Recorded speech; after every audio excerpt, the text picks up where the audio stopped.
La Bible dit dans Psaume chapitre 56, versets 1 et 2.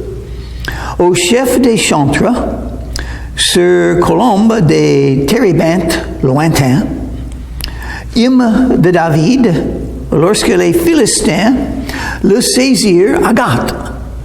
Aie pitié de moi, ô Dieu, car des hommes me harcèlent.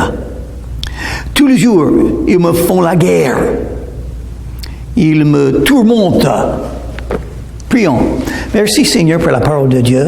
Touche nos cœurs, ouvre nos yeux, afin que nous puissions voir des choses merveilleuses de ta vérité. Pour te servir, pour croire en toi, pour te suivre. Dans ton nom, je te prie, Jésus. Amen. Donc, il faut remarquer que David a dit, il a dit quoi? Tous les jours, ils me font la guerre. Tous les jours, ils me font la guerre. David était un homme de guerre. Souvent dans la bataille, les vraies batailles. Il a souvent été en danger pour sa vie. Et sans doute, il a beaucoup tué. Il était le roi d'Israël, un homme de combat. Et ça symbolise pour nous que nous avons une vie de combat, le combat spirituel. Nous ne sommes pas contre les hommes, nous sommes pour la paix, la justice, le bonheur, la bonté. On prie pour les non-croyants. Et on prie pour qu'ils puissent être sauvés avant que c'est trop tard. Parce que le jugement vient, la vie est courte. Ils ont besoin de connaître le Seigneur Jésus-Christ pour être sauvés de leurs péchés. Donc, nous aimons tous dans le monde, n'est-ce pas, quand on est en train de suivre Jésus. Jésus a dit, car Dieu a tant aimé le monde qu'il a donné son Fils unique. Donc, nous aimons aussi tout le monde, si nous sommes remplis de Saint-Esprit. Le premier don du Saint-Esprit, ou le premier fruit du Saint-Esprit, c'est l'amour. L'amour, la paix, la joie, la patience, la foi. Ce sont parmi les fruits de l'Esprit. Donc, si vous avez Jésus dans votre cœur, si vous avez le Père dans votre cœur et le Saint-Esprit en vous, si vous êtes rempli du Saint-Esprit, vous allez avoir l'amour pour tous autour de vous. Et c'est une guerre quand même. Malgré le fait que vous aimez tous, c'est une guerre spirituelle. Éphésiens chapitre 6, à mon avis, c'est un chapitre dans le Nouveau Testament très important à connaître. Nous sommes dans une guerre. Dieu nous a donné le moyen de vaincre dans cette guerre. Et le moyen, c'est avoir toutes les armes spirituelles. Nous avons une liste. Ils sont tous donnés, Éphésiens chapitre 6. Si vous n'avez pas toutes les armes spirituelles, vous allez tomber. Vous allez avoir une chute, une grande chute, parce que le diable est contre vous dans cette guerre spirituelle. Toutes les puissances des ténèbres sont contre vous. Il est séduisant, il est sage dans un sens intelligent. Le diable va chercher si vous avez des faiblesses en ce qui concerne les armes spirituelles. Si vous êtes préparé pour la guerre spirituelle ou non. Si vous n'êtes pas préparé, vous allez tomber. Il y a beaucoup qui s'éloignent de Jésus. Ils ont bien commencé, mais ils sont entrés dans la guerre spirituelle, sont tombés. Pourquoi? Il faut toutes les armes spirituelles. Parce que quand la guerre vient, vous allez dire la même chose que David. Tous les jours, ils me font la guerre. Ça peut être comme un vent impétueux qui vient contre vous avec les flèches brûlantes, avec la haine, les épreuves, les difficultés, les souffrances, les larmes, les rêves cassés. Mais Qu'est-ce qu'il a dit en plus que ça? Il me tourmente. Il me tourmente. Si vous continuez à suivre Jésus, il y aura les jours quand vous serez tourmentés par ce qui va vous arriver. C'est une promesse, ça va arriver. C'est une guerre spirituelle, il ne faut pas oublier. Mais vous serez préparés si vos yeux sont sur Jésus, votre Sauveur qui vous aime. Sur Dieu le Tout-Puissant qui vous aime. Sur le Saint-Esprit qui vous guide et qui vous donne la puissance spirituelle. Parce que avec les armes spirituelles, toutes les armes spirituelles, vous allez vaincre. Un verset que j'aime beaucoup au sujet de vaincre le diable. Apocalypse chapitre 12 et le verset 11. Ils ont vaincu, les croyants ont vaincu le diable par le sang de Jésus. Jésus est mort pour moi. Il est mort pour tous mes péchés que j'ai déjà faits. Il est mort pour tous les autres péchés qui ne sont pas encore arrivés. Il est mort pour tous. Il a payé le prix. Il a souffert pour moi. Il est mon sauveur. Et Jésus a gagné la victoire quand il était sur la croix de Calvaire. Il a vaincu le diable, le péché, l'enfer, les ténèbres spirituelles. Tout, il a vaincu tout. Et j'ai la victoire simplement par foi en Jésus. Je me confie en lui. C'est lui qui me sauve. Donc je suis sauvé. Grâce à ce jour, il y a 4 mois et 5 jours, quand je suis venu à Jésus, à genoux devant lui, invoquant son nom, mes yeux fermés, et je savais qu'il était là. Je l'ai rencontré, Jésus le Christ, le Messie, le Sauveur du monde. Il est devenu mon Sauveur. Moi, le pire des pécheurs. Moi, même maintenant, le plus faible des croyants, qui ne mérite rien du tout. Mais il m'a donné la vie éternelle. Il m'a donné le pardon des péchés. Il m'a donné une vie spirituelle. Il m'a donné la capacité par le Saint-Esprit de lire et comprendre et d'être béni par sa parole. Oh, qu'il m'a donné tellement de choses. Simplement 1 minute, 2 minutes, 5 minutes, à genoux devant lui. Et tout ce qu'il m'a donné, un avenir, la capacité de rêver et de gagner la victoire dans cette guerre spirituelle. Tous les jours, mes adversaires me harcèlent. Ils sont nombreux. Ils me font la guerre comme des hautains. Ils me font la guerre. Vous serez attaqués. Ils sont nombreux. Mais qui va gagner? Qu'est-ce qu'il faut pour gagner? Ils sont nombreux. Oui, tous les démons, le diable lui-même, tous les non-croyants, même des fois des croyants qui ne sont pas en communion avec Jésus, qui ne sont pas spirituels, qui marchent selon la chair et pas selon l'esprit. Il y en a beaucoup. Donc, qu'est-ce qu'il me faut pour vaincre ça? Jésus et moi, c'est tout ce qu'il me faut. Jésus avec moi, Jésus qui me guide. Qu'est-ce que Paul a dit? Je peux tout faire par le Christ qui me fortifie. Le Christ me fortifie si je le regarde comme l'apôtre Pierre sur la mer. Il marchait sur la mer sans problème si ses yeux étaient sur Jésus. L'instant qu'il a regardé les problèmes, l'orage, les vagues, le vent, l'instant qu'il a regardé les difficultés de la vie présente, il commençait à fouler, c'est le mot, se noyer, et descendre dans l'eau. Mais nous pouvons rester fermes, sans chute, sans tomber, si on a toutes les armes spirituelles et si on regarde Jésus. Donc il dit, quand je suis dans la crainte, en toi, je me confie. Voilà, exactement ça.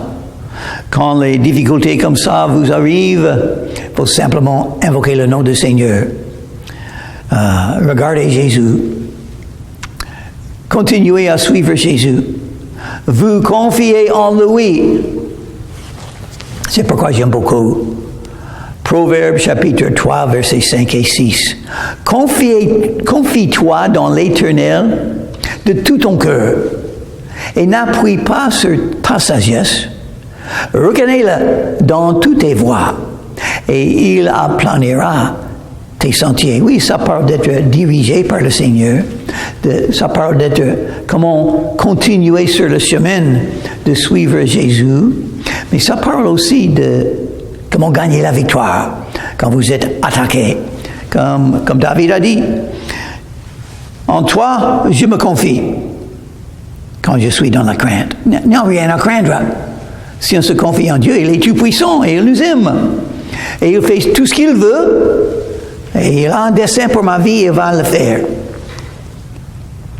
Est-ce que ça veut dire que je vais éviter toutes les souffrances? Non, loin de là. J'aurai mes larmes, mes difficultés, mais je vais aussi avoir la volonté de Dieu. C'est tout ce qu'il me cherche. Si on prie, Seigneur, que ta volonté soit faite, on prie ça. Donc, ce qui arrive à la suite, c'est la volonté de Dieu. Il faut le croire, c'est tout. Il faut avoir confiance. Ce qui vous est arrivé était la volonté de Dieu si vous avez prié. Seigneur, que ta volonté soit faite. Il faut croire. Dieu vous aime, n'est-ce pas? Il exauce vos prières, n'est-ce pas? Donc, toutes ces difficultés qui sont venues dans votre vie, ce sont la volonté de Dieu. Il vous a donné ce que vous a demandé.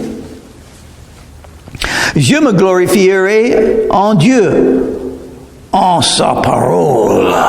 Voilà. La prière, la confiance en Dieu et la parole. Oh, la puissance dans la parole. C'est l'épée de Dieu.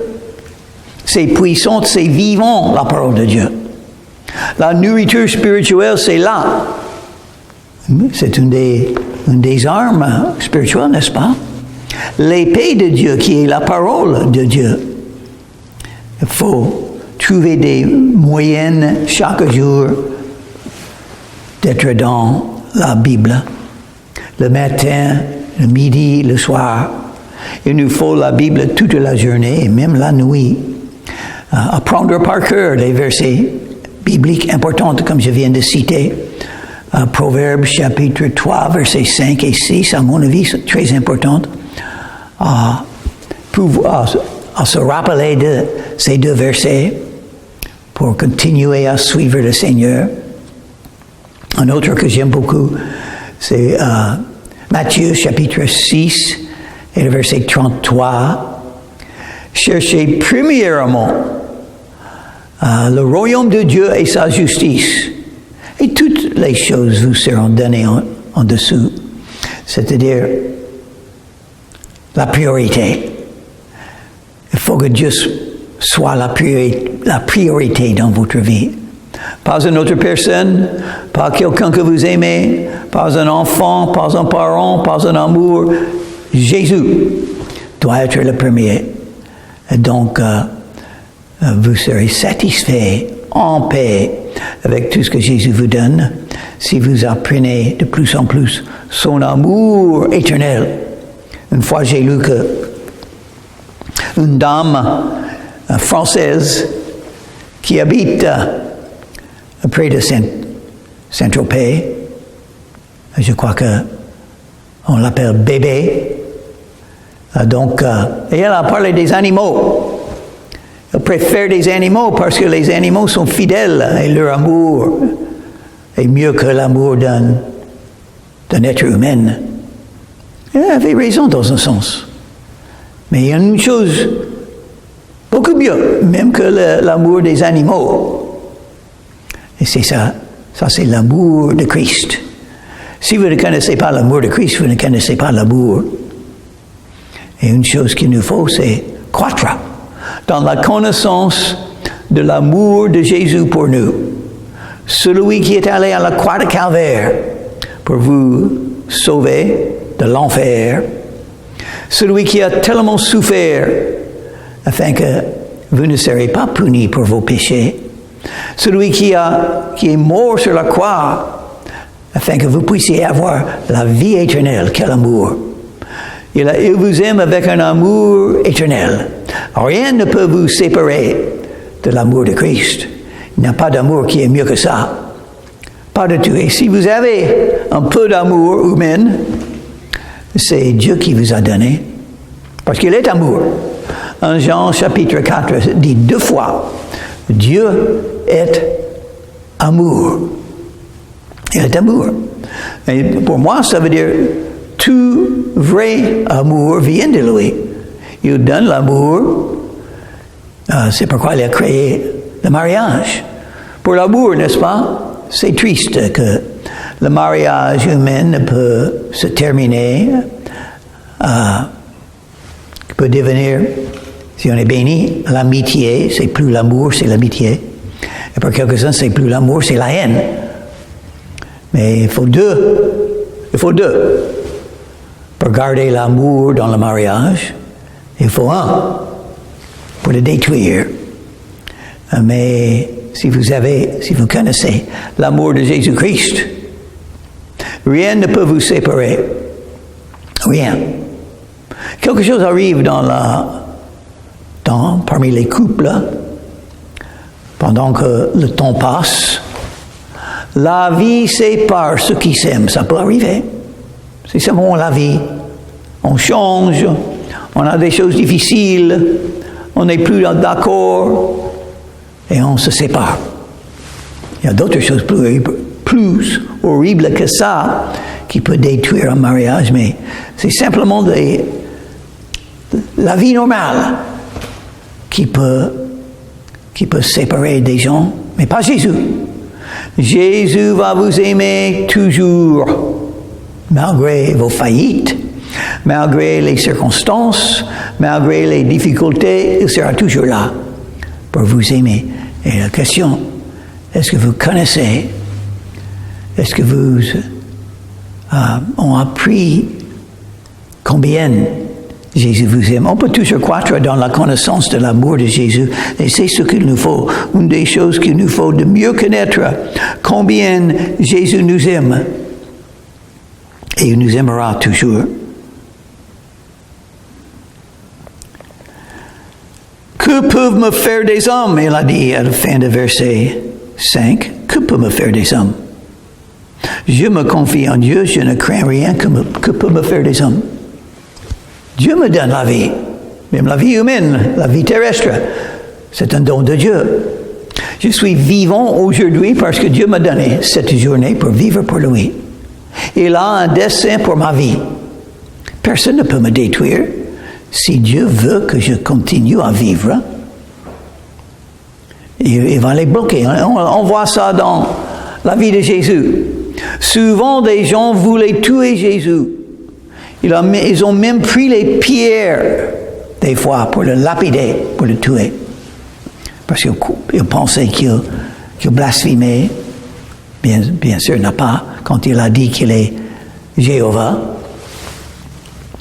Et les sacrificateurs, remplis de jalousie et d'amertume et du diable, les chefs de religion voulaient tuer Jésus, souvent. Mais ils ne pouvaient pas, jusqu'au jour que c'était la volonté de Dieu pour Jésus de mourir pour les péchés du monde. C'est le même pour nous. Je vais mourir. Si Jésus ne vient pas avant, je vais mourir. Mais quand? Quand Dieu décide. Quand Dieu décide, je vais partir de ce corps et je vais me trouver dans le paradis grâce à Jésus. Donc, il n'y a rien à craindre.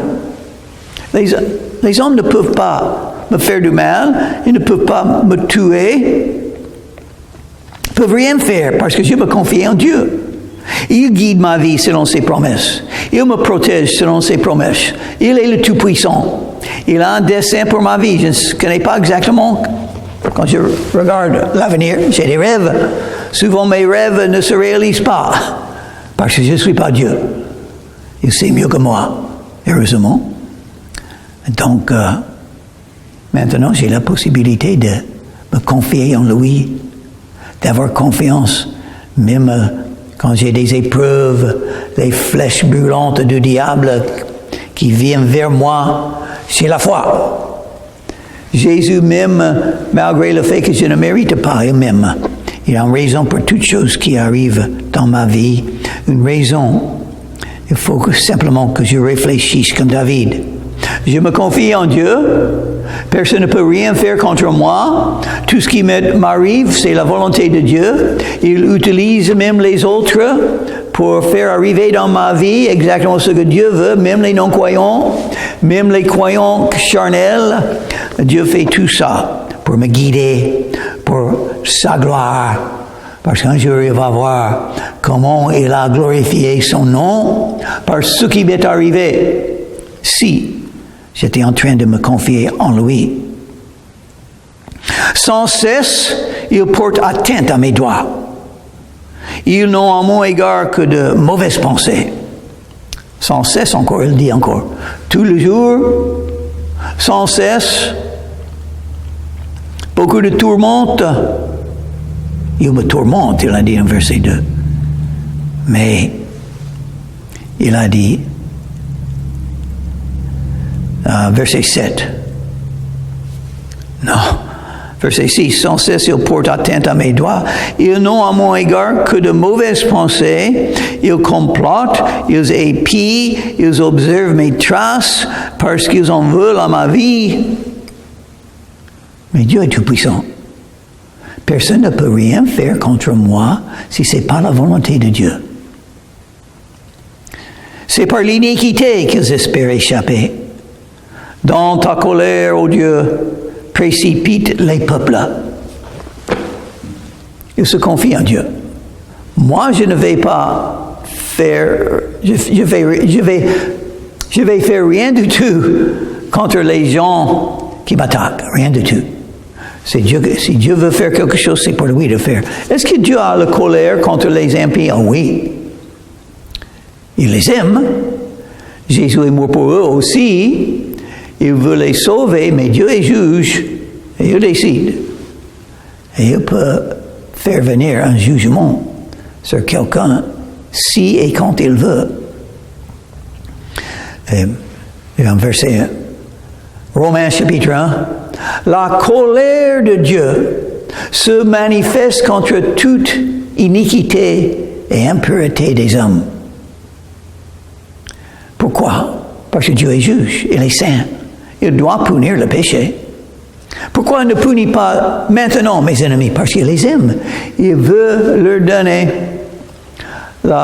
l'occasion d'être sauvés encore. C'est une des raisons pourquoi Jésus n'est pas encore revenu. Quand Jésus revient, il sera obligé de juger tout le monde. Et ça sera plus de possibilité d'être sauvé. Mais lui, il est le sauveur. Il veut sauver. Il ne veut pas juger. Il ne veut pas punir. Il est patient. Il donne aujourd'hui encore un jour pour quelques-uns de se repentir. Mais moi, je sais qu'il mérite la punition comme moi. Il mérite. Et quand ils m'attaquent, moi je les aime, je fais du bien pour eux. Je prie pour eux. Je souffre pour eux. Et ils font des bêtises comme ça. Oui, ils méritent la punition de Dieu. Ça, c'est vrai. Tu comptes les pas de ma vie errante. Recueille mes larmes dans ton outre. Ne sont-ils pas inscrites dans ton livre? Mes larmes. On va souffrir. Jésus était un homme de souffrance, un homme de larmes, et nous sommes appelés à le suivre. Le serviteur n'est pas plus grand que le maître. Il a pleuré. Il était dans l'épouvante. Il était tourmenté par les difficultés de la vie humaine. Et lui, le Fils de Dieu, qui avait tant d'attaques et d'ennemis spirituels contre lui et contre son âme. Mais Dieu n'oublie pas. Dieu regarde, il sait ce que souffrent ses bien-aimés, ses enfants, les membres de sa famille qu'il aime tellement, qu'il a racheté avec son sang. Et donc, Dieu n'oublie pas, et un jour, il va essuyer toutes les larmes. Il va tout changer. Et nous serons dans la joie et le bonheur éternel. Et on sera récompensés même. Les grandes récompenses pour ceux qui souffrent pour Dieu, parce que Dieu n'oublie pas. Et il dit ça, écrit dans un livre pour dire c'est permanent. Ça sera là éternellement. Dieu n'oublie pas ce que les croyants ont souffert. Il y a des croyants qui ont beaucoup souffert, beaucoup plus que moi. J'étais en prison, tué, tourmenté pour le nom de Christ. Et ça arrive même aujourd'hui dans le monde. Mais ils seront récompensés. Ils seront récompensés. Ça, vous pouvez le croire. Et la récompense sera grande pour ceux qui aiment Jésus comme ça. Mes ennemis reculent au jour où je crie. Je sais que Dieu est pour moi. Et voilà, c'est tout ce qu'il faut savoir. Dieu est tout-puissant. Il m'aime. Il est pour moi. Donc, je suis content. C'est bien d'être dans cette situation. Je me glorifierai en Dieu, en sa parole. Je me glorifierai en l'Éternel, en sa parole. Il dit 2 fois la parole de Dieu. Je me glorifierai en Dieu, qui est Dieu, combien il m'aime, toutes ses promesses et la parole. La parole qui m'enseigne le caractère de Dieu, les promesses de Dieu, l'avenir qu'il va nous donner grâce à Jésus. Je me confie en Dieu, je ne crains rien, il dit encore maintenant. Parce que maintenant, au commencement, il pense à ses tourments, ses souffrances, ses ennemis. Mais maintenant, parce qu'il a prié, il a invoqué le nom de Dieu pour l'aider, il a déjà la victoire. Rien n'est arrivé sauf il a prié. Quelques versets de prière. Maintenant, il est fortifié. Il est prêt à tout accepter. Il a gagné la victoire parce qu'il a beaucoup prié. Et la prière, c'est une des armes spirituelles. Vous pouvez le trouver en Éphésiens chapitre 6. Le dernier des armes spirituelles, c'est la prière. Priez pour les autres croyants. Priez pour qu'on puisse avoir les occasions de parler de Jésus, pour témoigner, pour rendre notre témoignage, pour obéir Jésus, pour annoncer l'Évangile aux non-croyants dans ce monde. Ça, c'est la volonté de Dieu pour vous et pour moi. Oh Dieu, je dois accomplir les vœux que je t'ai faits. Je t'offrirai des actions de grâce. Donc, il veut être fidèle. C'est sa prière là, d'être fidèle. Il est en train de dire, aide-moi d'accomplir les vœux que je t'ai faits. C'est-à-dire, tu veux suivre le Seigneur, n'est-ce pas? Donc, dans un sens, tu as promis de suivre Jésus. Est-ce que tu vas le faire maintenant? Une chose à faire. Les actions de grâce. Car tu as délivré mon âme de la mort. Le salut. Le casque du salut. Une des armes spirituelles. Il faut connaître que vous êtes sauvés. Il faut être très reconnaissant. Toujours heureux, toujours en train de remercier Jésus qui vous a sauvé de vos péchés. C'est le plus grand besoin de chaque être humain sur la terre, parce que nous sommes tous des pécheurs. Il faut être pardonné de vos péchés. Il faut que votre âme soit sauvée. Et voilà des versets. Comment être sauvé? Romains chapitre 10 et le verset 13. C'est très facile. Mais il faut être sincère. Il faut prier du fond du cœur, quiconque invoquera le nom du Seigneur sera sauvé. C'est facile. Une phrase, dites de votre cœur à Jésus et vous serez sauvés. Comme un des malfaiteurs sur la croix de Calvaire. Seigneur, souviens-toi de moi quand tu viens dans ton règne. Et Jésus a dit tout de suite, tu seras aujourd'hui avec moi dans le paradis.